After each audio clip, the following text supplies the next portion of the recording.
Imagina a seguinte situação. Um invasor consegue entrar em um único servidor de integração contínua. E, em frações de segundo, sem nem precisar quebrar nenhuma senha de produção, esse invasor ganha poder irrestrito para apagar um cluster Kubernetes inteiro. Nossa, um pesadelo total. Pois é, ou até pior, tipo, exfiltrar terabytes de dados de clientes ou sequestrar a infraestrutura toda para minerar criptomoedas. É, de longe, o pior cenário possível para qualquer equipe de engenharia. E o mais assustador É que essa é a realidade de quase todo mundo, né? exatamente. É assim que a arquitetura de implantação da esmagadora maioria das empresas na internet está configurada hoje. O acesso de administrador, a chave do castelo, fica nas mãos de ferramentas externas. Então a missão da nossa imersão de hoje é justamente dissecar essa fragilidade. E é uma discussão super necessária. Muito. Nós vamos explorar uma mudança de paradigma monumental no desenvolvimento de software moderno. E a gente vai se guiar por um diagrama técnico super detalhado da Code Cloud que ilustra muito bem essa batalha arquitetural. A transição de um modelo de implantação focado em empurrar o código, que é o modelo push, para um modelo focado em puxar configurações, o modelo pull. E essa arquitetura levanta uma discussão muito profunda sobre confiança, sabe? E sobre aquele conceito de raio de explosão. Porque, se a gente parar para pensar, o fluxo de trabalho tradicional rastreia o código desde o momento em que o desenvolvedor faz o commit lá no repositório, tipo no GitHub, Certo. até o exato instante em que a aplicação ganha vida nos servidores rodando Kubernetes. A inversão da direção dessas setas de comunicação no diagrama, ou seja, quem inicia a conexão e quem detém as credenciais de escrita, isso altera de forma sísmica a postura de segurança e a resiliência de um ecossistema inteiro. Totalmente. E, bom, o padrão da indústria há muito tempo tem sido esse modelo push, empurrar as coisas. Para quem está nos ouvindo compreender a urgência dessa transformação, acho que a gente precisa primeiro desconstruir como esse status quo opera. A metade superior do diagrama da Code Cloud, Boa, vamos lá. o fluxo começa lá no GitHub, de forma bem padrão. Uma esteira automatizada detecta um código novo, constrói a imagem do container, o build, né? E envia esse artefato para um registro de imagens. Até esse ponto? Tudo tranquilo? Isso, território completamente inofensivo. O problema, a fricção real de segurança, se materializa no próximo estágio, que é quando o sistema de integração contínua, o famoso CI, entra em ação para colocar essa imagem em produção. Exato. O sistema de CI, seja ele um Jenkins da vida, um GitHub Actions, GitLab CI, ele assume o papel de executor final. É essa ferramenta externa que abre uma conexão direta com a produção e executa comandos imperativos. Tipo um kubectl apply. Isso mesmo. Ele injeta ativamente os manifestos atualizados direto no cluster Kubernetes.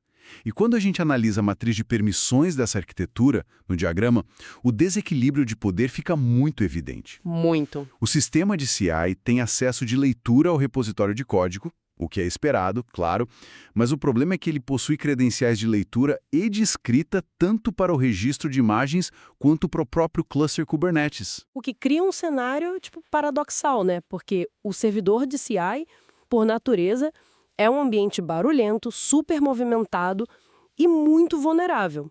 É uma máquina que passa o dia inteiro compilando código, rodando o teste de um monte de biblioteca de terceiros. Baixando dependências da internet inteira. Pois é, a superfície de ataque ali é gigantesca. E essa mesma máquina que está exposta a tudo isso carrega as chaves do reino da produção. Claro que a adoção em massa desse modelo não aconteceu por acaso, tem motivos. A conveniência, né? Exato. A injeção direta de configurações, como aplicar pacotes Helm, flui sem atrito nenhum. E o gerenciamento de credenciais também parece mais fácil num primeiro momento.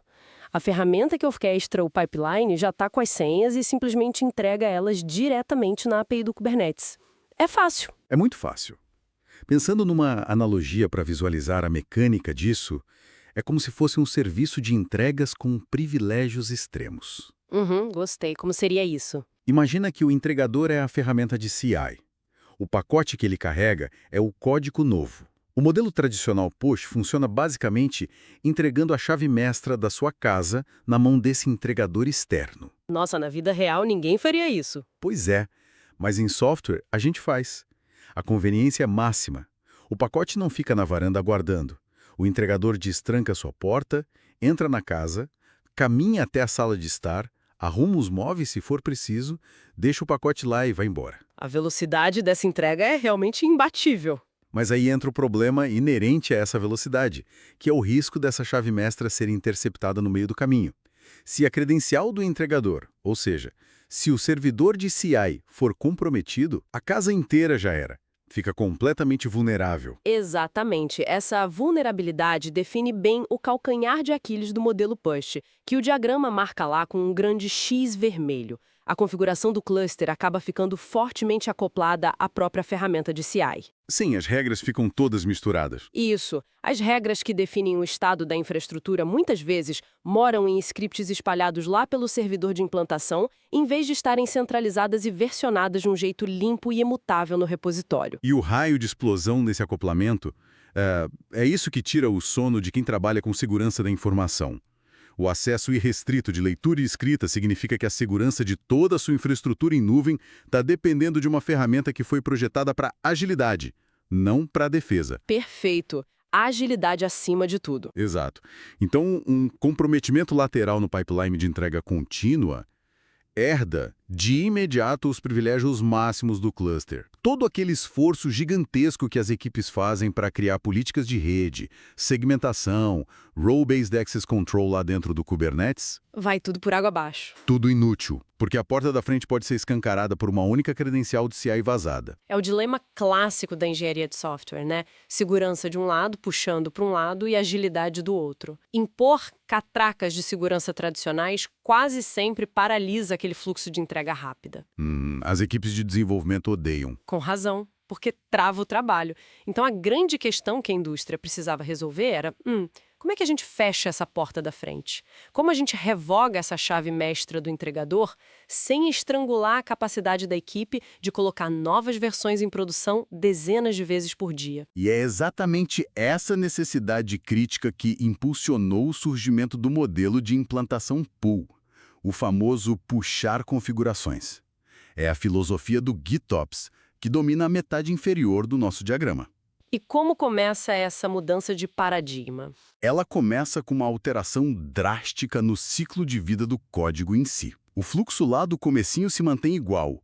O código é consolidado, a imagem do container é construída e enviada para o registro. Certo. Mas o ponto de ruptura arquitetural acontece logo após o build. Nenhuma ferramenta de CI tenta encostar ou contatar o cluster Kubernetes. Zero. Acabou o acesso. Acabou. Em vez disso, o pipeline clona o repositório que contém os manifestos de infraestrutura, ele atualiza as tags para a versão nova que acabou de ser criada e faz um pull request no próprio repositório Git. O estado desejado do sistema é atualizado de forma totalmente declarativa ali no texto, e o trabalho do CI termina ali. Ninguém empurra o código para produção. Mas, olha, a ausência desse comando externo de injeção levanta uma questão mecânica bem fascinante. Se ninguém avisa o cluster que tem uma atualização aguardando, como é que esse novo código entra no ar? Esse é o pulo do gato. A resposta está na introdução de um agente interno, um operador GitOps, tipo o Fluxo ou o Argo CD, que a gente vê bastante por aí. Esse operador é instalado nativamente lá dentro do cluster Kubernetes. Ele mora lá dentro. Ele mora lá. Então, em vez de depender de gatilhos externos acionando a API de fora para dentro, esse operador assume o controle de todo o processo de forma autônoma. E o coração desse operador interno é o que a gente chama de loop de reconciliação, não é isso? Exatamente. É um conceito muito elegante. Ele funciona em ciclos contínuos de observação e ajuste.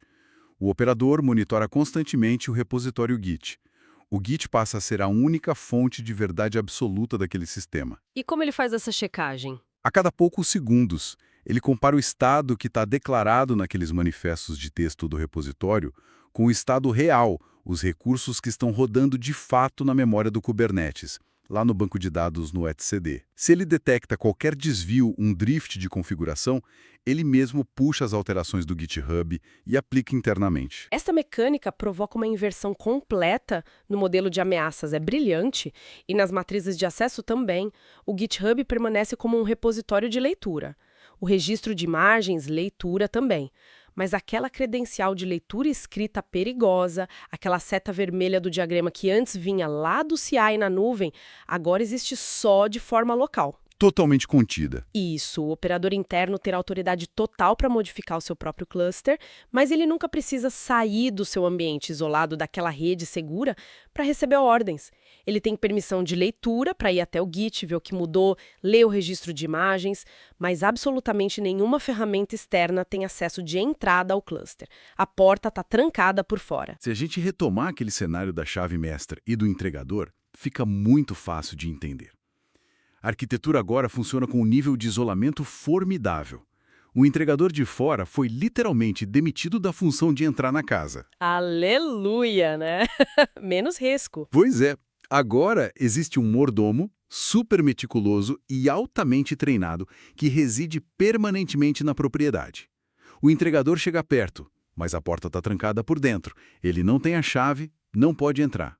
Ele só consegue depositar as instruções e os pacotes numa caixa de correio externa e blindada, que representa muito bem o nosso repositório Git nessa história. E o papel desse mordomo interno, o nosso operador GitOps, é extremamente metódico. Ele fica monitorando a caixa de correio o tempo todo através de uma janelinha segura.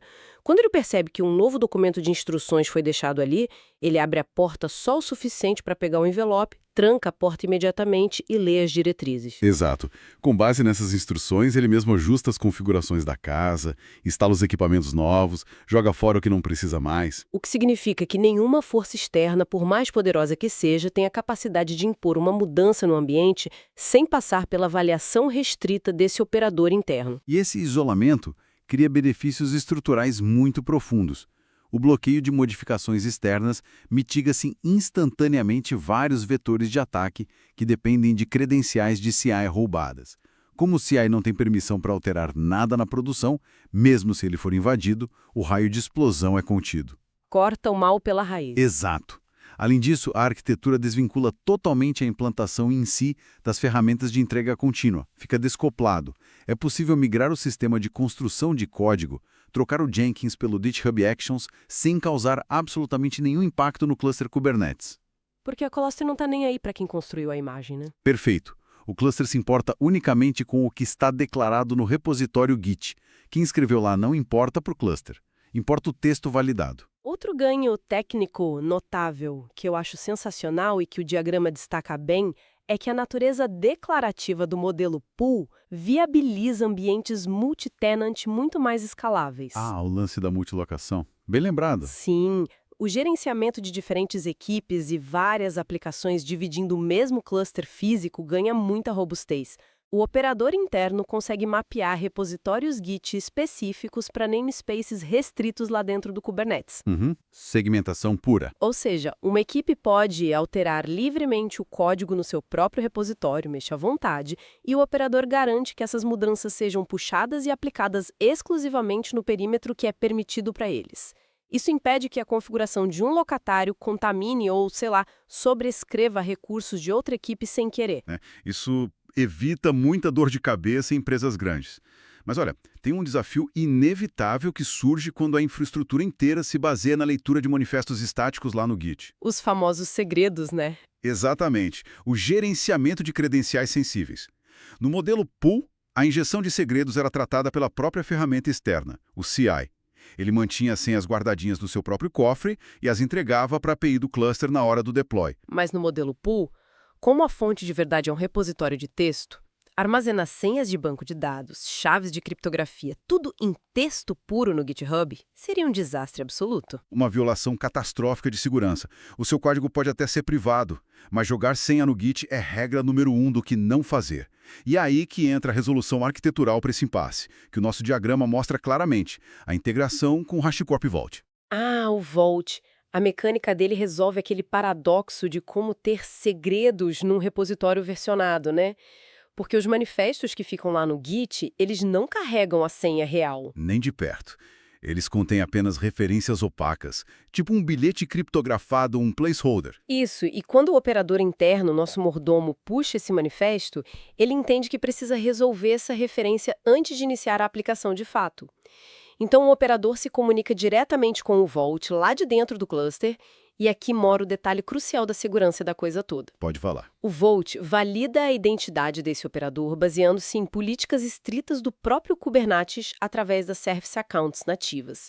Ele sabe que aquele pedido é legítimo. E uma vez autenticado, o cofre destranca e entrega o segredo em texto claro para o operador. Mas a beleza da arquitetura é que ela garante que esse dado crítico seja injetado diretamente na memória volátil dos containers que realmente precisam dele. Não encosta no disco. Não encosta. O segredo nunca é gravado nos discos rígidos, não transita por aquelas ferramentas externas de CI que a gente falou que são vulneráveis, e com certeza nunca aparece no histórico de commits do Git. Se o invasor conseguir, por um milagre, analisar o disco da máquina host, a credencial simplesmente não vai estar lá. Fica só na memória. É um modelo de confiança zero, operando, na sua máxima eficiência. É o cenário ideal. Mas sabe, analisando toda essa arquitetura e olhando para o diagrama da Code Cloud, isso levanta um certo ceticismo saudável. Vou fazer o papel de advogada do diabo aqui. Opa, adoro, manda. Modelos conceituais sempre apresentam um fluxo perfeitinho, sem atrito. Lá no modelo push da imagem, as falhas de segurança, os acoplamentos ganham vários X vermelhos. Fica bem evidente. Já no modelo pull, a narrativa foca quase que exclusivamente nos ganhos. É cheque verde para todo lado. Imunidade, isolamento, resiliência. Mas parece que omitem o custo oculto dessa transição toda. O peso da operação. Exato. Implementar uma topologia inteira onde tudo tem que ser declarado em texto, manter esses operadores internos que são complexos funcionando e orquestrar um motor de segredos robusto e chato de configurar, como o Vault, não é uma tarefa trivial, né? A curva de aprendizado me parece bem íngreme e até punitiva para equipes menores. Nos diagramas bonitinhos. É complexo. Ensinar dezenas de equipes de desenvolvedores a abandonar aquele hábito gostoso e rápido de forçar atualizações no servidor. O famoso vai que funciona. Isso. E adotar uma disciplina estrita onde toda e qualquer mudança na infraestrutura tem que ser modelada, escrita e passar por um pull request formal. Isso exige uma alteração cultural enorme. E a engenharia que sustenta tudo isso no modelo pull é muito sofisticada. Configurar e operar clusters de alta disponibilidade do HashiCorp Vault não é brincadeira. Nossa, nem me fale. Tem todo o processo de unseal, gerenciar as chaves mestras, a dor de cabeça que isso é. Gerenciar os ansios com um Nokai, estabelecer políticas de renovação automática de tokens para não expirar senha em produção, tudo isso exige um nível de maturidade considerável das equipes de plataforma. Ou seja, a complexidade não desaparece magicamente, né? Ela é transmutada. O esforço que antes o pessoal gastava criando e mantendo aquele monte de scripts imperativos super frágeis lá nos servidores de CI, agora é redirecionado para construir a arquitetura fundamental do ambiente. O custo inicial de instalação de um sistema de automação autossuficiente, tão isolado, é de fato altíssimo. É alto. Mas aí que tá. A premissa que sustenta o investimento pesado da indústria nessa mudança, nessa adoção do GitOps, é que os dividendos a longo prazo justificam essa dor inicial de forma exponencial. É um investimento. A recompensa na resiliência compensa. Demais!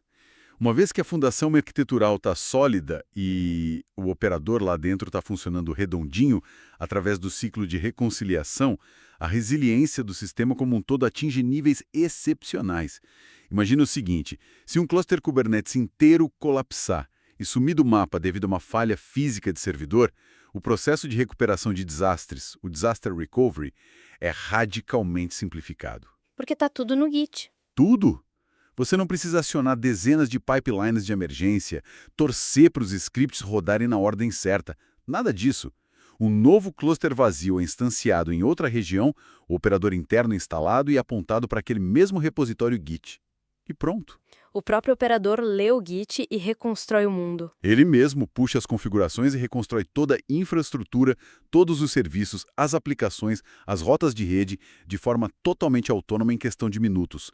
O estado desejado garante a recuperação. incrível, é uma evolução arquitetural que reflete muito um profundo amadurecimento das práticas de engenharia de software da nossa área, sabe? A jornada sai de uma postura super reativa, baseada em empurrar comandos imperativos de fora para dentro, usando ferramentas cheias de privilégios arriscados, para a construção de organismos de infraestrutura proativos e autossuficientes. Perfeita colocação. O cluster deixa de ser um peso morto esperando ordens. Exato, ele não é mais um receptor passivo de pacotes de dados.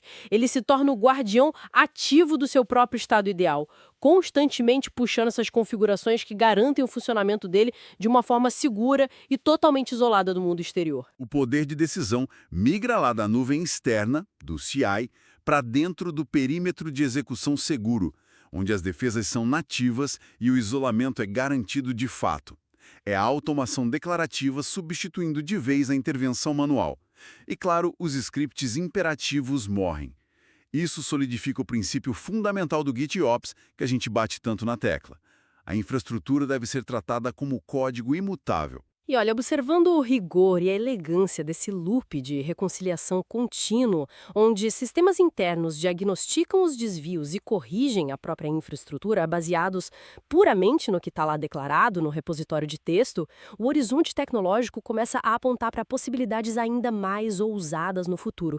Porque a adoção generalizada dessa mecânica que a gente discutiu hoje serve como um alicerce simplesmente perfeito para a integração com inteligência artificial nas operações de TI. Ah, sem dúvida. A conexão entre a infraestrutura declarativa como código e a inteligência preditiva é onde o futuro realmente se desenha para valer. Porque se você reparar bem, o grande gargalo atual desse modelo pool super otimizado Ainda é o ser humano. somos nós, né? Redigindo os manifestos e abrindo os pull requests de forma manual para alterar a capacidade do sistema. Exato. Dependemos das pessoas notarem que precisa de mais memória, escrever o código, pedir aprovação. E a provocação final que eu quero deixar para quem está ouvindo a gente repousa exatamente na remoção desse último gargalo manual. Imagina um ambiente onde o cluster já puxa e aplica instantaneamente qualquer alteração que é validada no repositório. Agentes autônomos de IA poderiam ser treinados para analisar os padrões de tráfego, identificar uma degradação de performance sutil ou até prever gargalos de rede em tempo real. E o mais legal, a IA não precisaria de acessos críticos ao cluster. Não mesmo, ela ficaria isolada também. Ela operaria apenas analisando métricas externas e submetendo código de texto no Git. Exatamente. Quando uma anomalia fosse detectada, a IA escreveria autonomamente os manifestos de mitigação, ajustando recursos de rede, subindo novas réplicas de computação e simplesmente submeteria o código para o repositório seguro. O operador interno, o nosso mordomo, que não sabe quem escreveu a carta, só sabe que ela foi validada no Git, puxaria esse manifesto gerado pela máquina e aplicaria o remédio na infraestrutura em segundos. Nossa, é a visão de um ecossistema de autocura totalmente invisível. A resiliência ditada por algoritmos que escrevem código para operadores autônomos executarem. É uma progressão que parece natural da arquitetura em direção a operações verdadeiramente livres de intervenção humana. Oferece muito material para a gente refletir sobre os limites e o futuro da automação. Fica aí o pensamento para vocês.